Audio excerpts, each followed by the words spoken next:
I'm delighted here this morning to be with my friend Brian Rice, manager, or is it coach? Is it coach or manager, you would say, Brian? Head coach at Hamilton. Head coach at Hamilton Accies. Hi there, Brian. Hi, good morning, Donald. Good to see you. Are you going to be back in that garden today?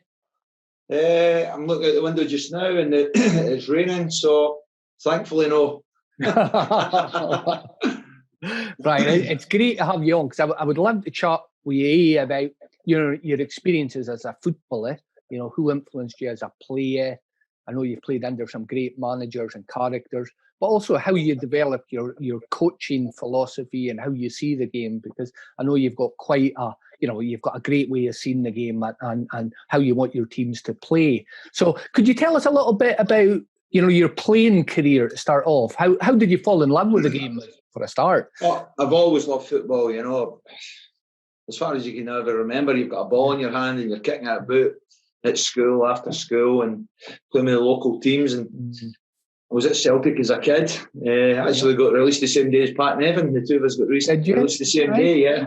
The two of us weren't big enough, they said. God. I was pretty small, but then I got the opportunity to go to Hibs, and that was just the start of my journey, as I like to say. Who was the manager at Hibs when you went? When I signed, it was Wally Ormond. Okay. Oh, Wally Ormond was the manager at Hibs when I signed, and then I had several managers when I was there: Bertie Auld, Pat Stanton, John Blackley. So there was a few managers in the 6 year that I was there. All legendary names in the game in Scotland, isn't it? There you're rhyming off. Yeah, any football person will recognise those names instantly. And it was a great learning curve for most of them, but Pat Stanton in particular was a player I really admired, really admired, and as a man. And even when I meet him now, he's such a gentleman, and he had a big influence on my career without realising it, I think, just the way what he taught me about football. It's interesting you say, that he's a gentleman now when you meet him, isn't it? Because that's how I see him on the park. Elegant. Just an elegant midfield player, almost ahead of his time, really. Well, I used to watch him at Hibs. My dad used to take me to games everywhere, all over the place. And I used to watch him at Hibs, and he was in control of everything he was doing. Very firm, very decisive, but in total control. And then when he went to Celtic, he seemed to flourish even more. He seemed to just be a star to me. Never flustered, just always knowing what he was doing. Yeah. What is it you think about those types of players, especially in midfield, that allows them to see the game that certain way? Because, like you, when I think of Pat Stanton, I was thinking that in my head there. I have no pictures of him getting tackled in my head. That's funny enough, isn't it? No, as a midfield player myself, I think it's the first position you look at when you look at players. And Pat Stanton, Glenn Hoddle, Tommy Burns for me were great examples of what I wanted to be like. I wanted to have what they had. They seemed to see things coming. They could play a pass. They never looked hurried. They always looked as though I've got all the time in the world. But that's a thing that's lacking now. Maybe because the game's changed a little bit because of the pace of it now. But in those days, they just stood out, and it was just something I wanted to be like that. Yeah. And did you then, say for Pat Stanton, did not try to emulate him, but did you learn a lot of how he played the game and take it into your own game? Did you think about that a lot? Yeah, I've always been a deep thinker of the game. Always have been, as long as I can ever remember. I love thinking about the game and thinking of different things to do and come up with. And even when I played, he would give me great advice, where to be, when to be someplace, why I shouldn't be someplace. And he spoke to me a lot in training. I was a young kid. I was only 18, 19. I was a young kid. And I was learning for one of a legend. Yeah. And I think that's a great word to Pat Stanton. He is one of those guys that you would say is a legendary figure, isn't it? Well, if you talk to any Hibs supporter, I know they've had some fantastic players in their time, but the service he gave the club and just the way he conducts himself, and he's still a big part of Hibs at this moment in time. So for me, he is a Hibs legend. Great. How long were you at Hibs, Brian? How long? I was at Hibs just over 5 years, I think it was. And then I got to move to Nottingham Forest. And at Forest, I know who was the manager there. Who was the manager at Forest when you went there? Well, it was Brian Clough when I signed there. So, I went there in the summer of 1985. And then I really discovered what real football was like, playing at the top level in England. We were probably one of the top 3 clubs in a period of time in England. And it was a young team, energetic team, but it was so different from what I did and encountered in Scotland. It really was the style, the training. It took me a long time to adapt, but it was fantastic. It was absolutely fantastic. What was the biggest thing or not the hardest, but what was when you first went down there, what struck you to start off about the biggest difference about how you played football? The simplicity of it. The simplicity of it, In Hibs, we used to do shape and shadow. Football people understand what I'm on about. Patterns of play. At Nottingham Forest, the gaffer picked players to play certain positions and just let you get on with it. Yeah. And I keep thinking back all the time, as you do, you try to remember everything and try and take bits out of it into your own coaching. And I could never remember any coaching. We never done set pieces. We never done corners against, for example, where the 2 fullbacks just stood in the fullback's post where they normally would, and the striker stayed up the pitch, and you just played your position. But the more I reflect on it and think on it, it was more verbal coaching, Donald. The gaffer would stand and he would just shout a few words, and there were key words. Like turn, play forward, don't throw the ball back away, cross front post. Just certain things that we didn't practice them. We just done them through his commanding voice. You know what's interesting, and I haven't really thought about that until you're speaking, Ryan, and I suppose it's a great credit to yourself as well, because I imagine when I think of Brian Clough's teams, I think he must have always recruited intelligent footballers to be able to do that. So you must have fitted into that. No, I'm being serious, I think. Would you say that's true?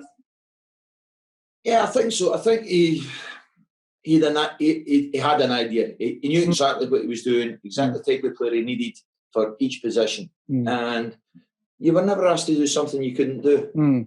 He wouldn't ask me to play centre half, for example, or outside right. In those days, wingers played in the position. Left footer on the left wing, right foot on the right wing, and very, very occasionally, they played introverted.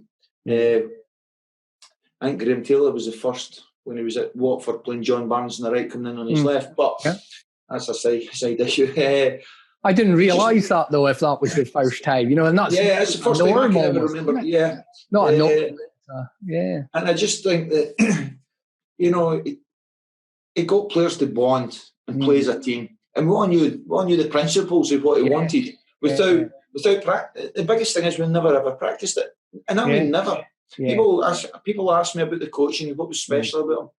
He picked players to do their own the team that he wanted. No, I can honestly say that we never practiced a set piece in 6.5 years that I was there. God. Never anything. Never practiced anything in 6.5 years. It might have been you that told me, and I think it probably was free kicks was, if it's direct, hit it. If it's not direct, pass it to the person beside you. One of the rules was that we weren't really allowed to shoot from outside the box. We'd get in the box. He said it takes a brave man to get in the box with the ball, and defenders can't tackle you. Only certain players were allowed to shoot from outside the box. Stuart Pearce, Johnny MacNaughton, and Nigel. If they were allowed to shoot from outside the box. It's okay if it went in. But if we shot and went out, then there's every chance you will get substituted. That's brilliant. I love that. Only certain players allow it to take the shot outside. It's true, though. It's true. You get the ball outside the box and we're 25 yards for goal, and it's on to shoot, and you think, if I miss, I could get subbed. We better get inside. And it's just brilliant, because I remember as well you telling me, and this kind of, there's so many things, we all talk about there's general rules and there's things that general that we should be doing, if we're coaching on any walk of life. But then, of course, there's specifics that break the rules, or there's people at the edge. And, Clough, no doubt about it, was an outlier and a genius, because, as you said, remember you telling me that he didn't like extra training either. No, the training was very, very, very light. At Hibs, for example, we would train. We'd be running up Arthur's Seat on a Monday morning. Yeah. You know, and doing double sessions on a Tuesday afternoon, running around the track and that. And I went to Nottingham, and it was, everything was football based. It was the same training every day, but with so many days off. And he shut the gym. He didn't like people doing gym work. You know, and I'd come to a foreign world here. You know, and I felt as though my fitness would go right down, but because everything was football related and the intensity of it, it seemed to keep up. My fitness kept up. But we would go away 4, 5, 6 times during the season, Donald, and we would never train when we were away. You know, we'd go away on a Sunday morning and come back on a Friday and play on a Saturday. We never done any training, and it's just ludicrous to think of that now, but that's just the way of the world then. I remember, and was it there? I remember speaking to Paul Hart years ago, and Paul said to me, you'd be in one day and it would be go for a walk down the Trent with an ice cream. Yeah, that would be. That's exactly it. We'd be doing pre-season, it'd be roasting hot, and he'd say, right, stop, enough, let's have an ice cream. And we'd all just sit and have an ice cream. Really? And now, I think you could never replicate that, could you? You know, you can never, there's bits of how Brian Clough was and he is and his presence and how he was with a team that you couldn't replicate because there's something very special about it. What do you think it was? I'm sure you've thought, and people always try to put your finger on it. What? I think I keep going back to the simplicity of it. It didn't complicate the game, you know, and there were certain things that, I think we spoke about this before, you know. A great shout, 2 shouts that he'd bellow for the sidelines was turn with the ball. He says, because you can't score a goal facing your own goal. Yeah. And when you think of it now, you think, well, he's right, you know. It's obvious. And his other one was get on the front foot. Yeah. You know, I mean, I spoke about this before, but one of his big mates, it was Geoffrey Boycott, famous, obviously world famous batsman for England. And he used to always say to us, Geoffrey's on the front foot, and if it's good enough for Geoffrey, it's good enough for you. And I didn't understand this when me being Scottish, not understanding the cricket to begin with. And then a couple of players would explain to me, no, get on the front foot means you're going forward. And that's how we played. That was his philosophy. Get on the front foot, turn, and get at teams. That was his philosophy. And, you know, going into, even when you were playing, Brian, did you have an idea you wanted to be a coach at that point? Always. Yeah, always. I'm a football nut. You know, I always have been. Even when I played, I was always going to watch games at night, you know, games in the afternoon. It's my hobby. My hobby's going watching football. As well as my job, it's also my hobby. And I enjoyed the coaching side of it more than I enjoyed playing. Because I thought playing could only get me to a certain level. Yeah, it could only get to a certain level. I was an average player and it only got me to a certain level. Whereas I think the coaching, you can set your goals higher because it's individual. So I always had a massive interest in the coaching side of football. Brilliant. And what was your first kind of steps into the coaching? Were you doing it when you were playing? Did you take your badge? Yeah, I took my first badge when I was in England, funny enough, and then I came back to Scotland to join Falkirk, and Jim Jeffries is the man to blame for me coaching. You said he influenced him a lot as well. Was that at the same time? Yeah, I influenced him to go to Hearts. He'd had enough of me at Falkirk. No, I used to go and watch the reserve team playing at Falkirk all the time, and Kevin Drinkle was in charge of the reserve team, although he was a player as well. But Kevin got the opportunity to go to Stirling Albion as manager, so Jim offered me the role of stepping in and helping the reserves out. It just took off from there. You know, my enthusiasm for it was fantastic. I'd be going home every night after training, drawing these sessions up, drawing teams up, and it just that doesn't change. We still do that now. I'm still doing that 25 years later. You know, it's just for me, it means everything being a coach. It just means everything to me. And I think that's a great point as well, Brian, in terms of what you were saying about Brian Clough and the simplicity of the game, because it's only when you sit down and you start to map things out, whether it's a game or a drill, isn't it? You actually realise how complex it is. It's very complex. It's, you know, we complicate things, and I think we complicate things because we take away the realism of the game.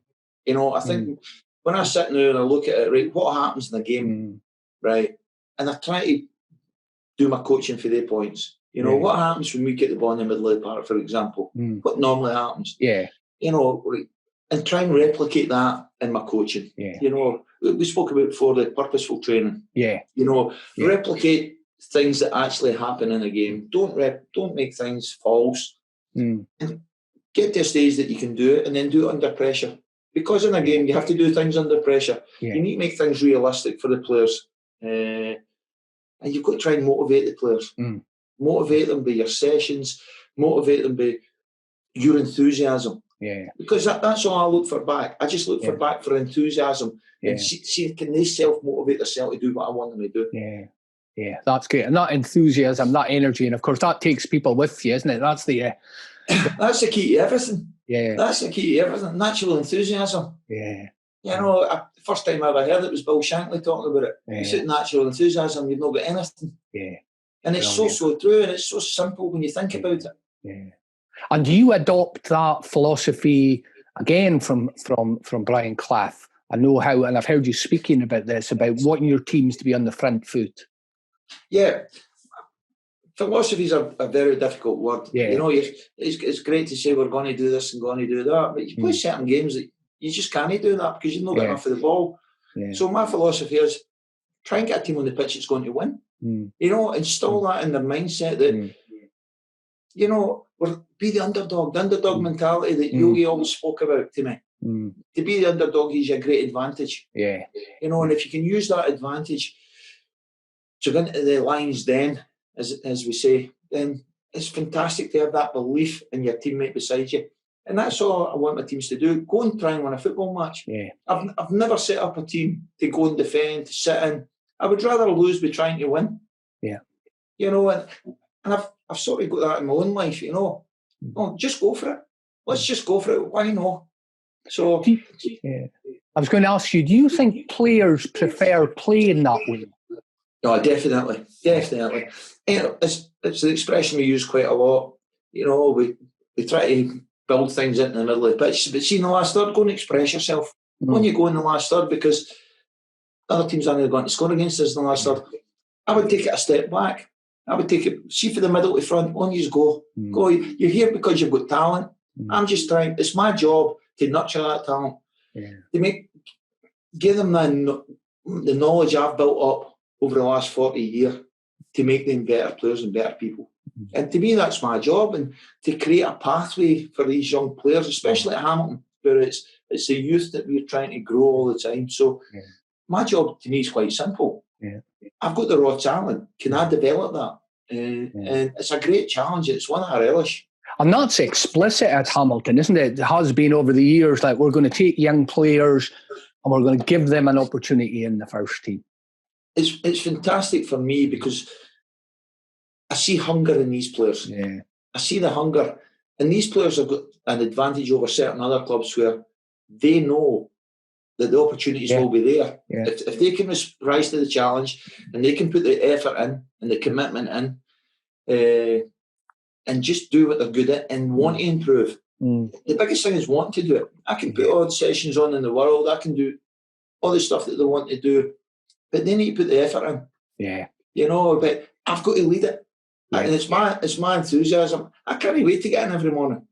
I can't wait. And I hate it when training's finished. You know, I hate it because I'm on one then for a couple of hours. And, you know, I'd rather go on the pitch with them again. Do you think the young players nowadays have the same drive and energy of when you were playing? They probably have, but just in a different way, Donald. When I played football, I played for the love of it. You know, obviously you do it for the financial gain as well and for a better life. I just think now that the kids now want things far too quick. You know, they want to go for being a Scottish Premiership player to be playing in the Champions League at top level where, you know, it's building bricks. In all my team talks, I keep talking about the foundations of things. You've got to have a foundation or everything will fall down. And I just think kids these days want to get there too quickly. They want to get there too quickly. I think the desire's still there and the hunger's still there. There's too many distractions, obviously, these days. But at the end of the day, they might really, really want it. They'll get there. They'll get to where they want to go, but they'll definitely go above where they are now. I think you articulated that really well. But I was speaking to, a young player who's playing in England just now, but he articulated that exactly what you were saying. And he said, if you had given any advice to anyone following his footsteps, it would be, don't get pulled into the distractions, because it's very easy. And, Donald, I went into the dressing room and the away dressing room where all the kids were, because I'm always in about the kids. Something else I picked up for Yogi, getting amongst the kids, because it's so new to them, and they've only ever seen us in the papers or the TV, or they're a bit scared. Yeah. And I went in, and I says to them, I says, look, be different. You be the ones out with bags of balls. Yeah. You be the one out practicing. I says, because don't be afraid, because the guy next to you really wants to do it, but he's afraid he becomes different. Yeah. You need to be self-motivated. You need to do what's best for you. You've got to be different for the guy sitting next to you. Yeah. And I think that's a great point, Brian. I do a little session with the boys about that, is you have to imagine, who do you want to be on your bench? Who do you want to be around you that's supporting you as a player? And who's the guys that actually are saying things to you in the other ear? That's going to pull you off. And do you have the courage to be that little bit different? It's the courage. It's the courage to be different. And it's not in a big-headed way. No. It's not in an egotism way. Yeah. It's doing what's best for you to be the best that you possibly can be. Because you don't want to be sitting years down the line thinking, if only, if only. Yeah. Every time I get into my local pub, I'm the 14th best player in there. It's funny you were thinking that, wasn't it? It's the classic, man. I was a better player than you in school. I know, and it's always the case. It's always the case. If only I'd done this, if only I'd done that. Well, grasp the opportunity when it's there. And I keep saying that to the kids. I'll give you the platform. Yeah. I'll give you everything I can do to help you. I says, but you need to grasp it. Yeah, superb. I know you're a deep thinker and reader about the game and things around the game. What's influencing your thinking just now and your approach? Any books you're reading? Yeah, I like reading about American football. There's a lot of coaches I've been reading about, and I like all this stuff about the mindset stuff. The book Bounce, I think, is great. The Legacy book I read on the All Blacks. And it's not just to make my team better, it's to make me better. Yeah. It's to make me better because, I just think that the growth mindset, as you'll know a lot about, I think if you've got that and you broaden your horizons and you accept that things are changing, you accept that you need to change, and always looking for something different, always looking for a wee edge on something. To me, it's just anything I can give my players that makes them feel better or perform better, it's got to be worth it. And I read loads and loads, it's apart from watching football, reading my next thing. And it's the motivation side of it. And I love hearing all the stuff that you're doing on the podcast, hearing different people speak, different professions speak, everything. I just think it's not just about turning up, doing your training session, a coaching session, going home and saying, right, let's go again tomorrow. Yeah. As a coach, it's on your mind 24 hours a day, every day of the year. Even when you're on holiday, the books I'm reading on holiday are, things that are going to help me, hopefully help my team. Brilliant.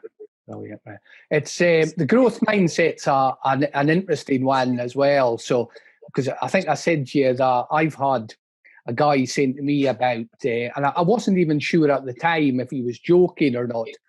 And he said, how do you change a guy from a fixed mindset to a growth mindset?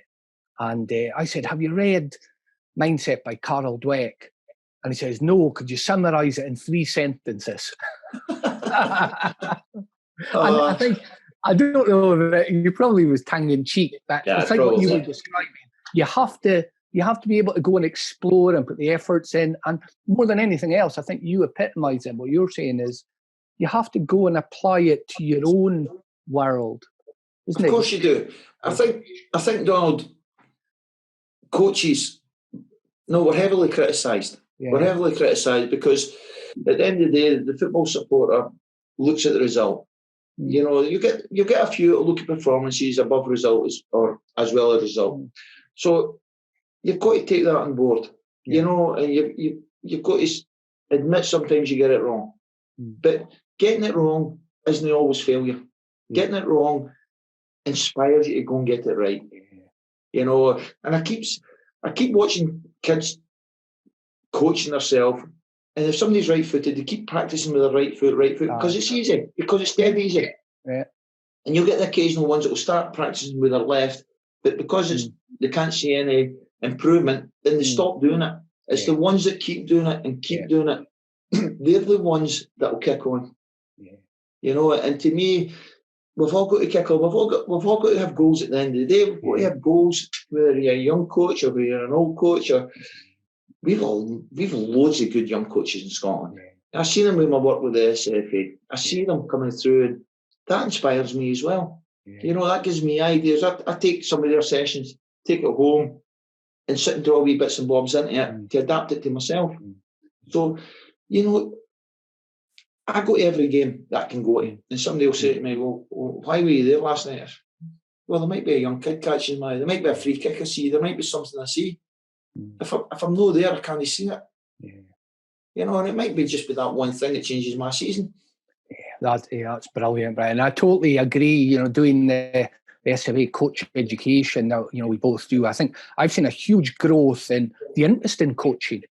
You know, I mean, young players and young people coming through. I've seen a huge interest in people and, you know, getting into it. And see, I think a lot of coaches now really coach. They don't just train; they coach. They coach the team, and players will see it, and players will have their own ideas now. Yeah. You know, if I'm asking a player to go into such a position when we've got the ball, when we played, we just done it naturally. Coach tells you to do something, you do it. Yeah. But the way of the world now is, the player asks you why. Why should I be there instead of here? Yeah. And you've got to have the answers. Yeah. And sometimes you'll say, well, by the way, maybe you're right. Yeah. Maybe you should be there. Maybe I'm. Yeah. Maybe that's a different alternative. Yeah. So I think they see, I think I could maybe do this. And it's brilliant because it gets players thinking about the game. Yeah. And that's all I want my players to do. I don't want them to be like me, living it 24/7. You know, because sometimes it's not healthy. And I understand that. They've got to have a life as well. But to reach the top, you've got to make sacrifices. Yeah. And I make sacrifices because I want to get better. And I want to go on as far as I can, sorry. Yeah. So it's all about making sacrifices. And I'm prepared to do that. Okay. And I think what helps people make sacrifices in the short term, isn't it? Is having that vision or goal that pulls you into the future. You think, God, I'm going to get there. You know, we're sitting in front of the telly and we sit and criticize Mourinho. We criticise Mourinho. Oh, why did he make that sub? Why did he do that? And this is the boy who's won the European champion. He's won all the trophies you can. And we sit and criticise them. So we're all coaches. We're all coaches in our head. Yeah. It's just having. Some of us are very, very lucky to be in a position that we could actually do the job. But you know, it's an individual thing. You've got to have a strong mindset. I think mindset's a word we always keep coming back to because without a strong mindset, I think you're very vulnerable. Yeah, and I think that's one of the challenges of kind of explaining what mindset is or working on it is, isn't it? It's a lot of people. It looks like it's invisible. It's not as obvious you're making progress as going to the gym and getting heavy muscle-wise or faster. You can't see it. We all know how important it is, isn't it? I think it's invisible. It is invisible, but you know when it's there. It's like confidence. Yeah. You can see confidence in somebody's body language. Yeah. But it's in the head, isn't it? Yeah. It's in the head. You win the battle with your head, you're halfway there. Yeah. You know? Totally agree with that. So it's a thing I talk a lot about, especially the kids. And I keep throwing them into training with the first team, some of them. And one or two of the coaches will say, he's not ready. I say, well, you pass your driving test, you're allowed on the road, but you're not really ready. I know. But a month down the line, you'll be going round the boots in third gear. So, you know, and it's the same when the kids come in to train. Yeah. After a couple of weeks, they're getting up to speed, they're not getting bullied, and they take off. And that's how we've always done it. Brilliant. So just to finish with, I really enjoyed our conversation there. And if you had any advice to someone starting the coaching journey in particular, what advice would you give them? My advice, first and foremost, would be get a good grounding. You know, don't expect to reach the top quickly. You know, learn by your mistakes. Get in at a level that you're comfortable with. Have your own ideas, but be very, very open to other people's ideas. You know, don't close your mind, because we all want to be Barcelona, but we can't all be Barcelona. So get in at a level and learn your trade. Take on board what people are asking. Don't be afraid to ask questions. Don't be afraid to phone someone, anybody that you respect, anybody whose knowledge you want to tap into, because we're only too willing. I'm only too open. Anybody phones me, I'll always answer. I'll answer any questions and learn. You might be the teacher, but you're also the pupil, because you need to learn. You need to keep learning and delegate as well. We can't all be the best at everything. I can't be the best at quick feet, for example, with the boys, and be the best at set plays. I've got to learn to delegate. There's loads of things, but first and foremost, you need grounding. You need to come through the ranks. You know, we can't jump for the bottom to the top. We need the foundations I keep talking about. And keep asking questions. Keep asking, you know, and take on board what people say. And if you don't want to use it, then you decide what you want to use. But so get a good grounding. I love that. Really, is curiosity, isn't it? About being curious, ask questions, and be. One of the main things is that as players you get criticised, but you get criticised as a team a lot. As a coach, you get criticised individually. You've got to be able to take it on the chin and use it as a motivation to say, well, they might be wrong, but they might be right. Just take it on the chin and keep believing and keep working hard. Hard work's the answer to everything. Hard work is the answer to everything. You know, for me, that is the foundation. And I think when you're saying that, in my mind, and you spoke about it earlier, I've that picture of the interview with Bill Shankly. Remember the one where he has the red slip on with the wee Liverpool, and he's talking exactly about that hard work and drive, isn't he? You know, well, Donald, if you've not got it, if you've not got enthusiasm, hard work and drive, how do you expect your players to have it? And praise hard work. See, when you see your boys working hard, praise them, because that gets into their mind. That definitely gets into their mind when they say, we're getting praised for hard work here. We can all put up with mistakes, because we all make mistakes. I've made more mistakes than anybody else that I know. But it just keeps me wanting to work harder and harder. And that's how I see young coaches' pathway. Brilliant, right. So I really appreciate you taking the time to speak to me this morning, and some great kind of gems for the pathway and a kind of insights from coaching as well, for coaches to use in their teams, but also in their own journey. I think it's really important. Yeah, I think it's very important that, you know, people are judged by their teams, but you've got to know, you've got to judge yourself. You've got to judge yourself. You've got to come in after your training session, your coaching session, and sit down and evaluate it. Yeah, I do that. I come in, I sit down. I didn't like this. Why did I not like it? That was too small. It was too many bodies, whatever it may be. Or I liked that. But because I liked it, doesn't mean it say I can't get it better. Aye. Now, I loved that today. How could I make it better? And that's, you know, that's self-evaluation, and be honest with yourself about it. You know, don't kid yourself on about it. Be honest about it. And again, that's a great one to finish with, isn't it? Try to be better every day as a coach, as a person, not just thinking of the players. It's how can I get better? Remember, you've got a career as well. You know, your career, you've got your goal at the end of the day. And how do you get there? And that's your pathway that you've got to plot.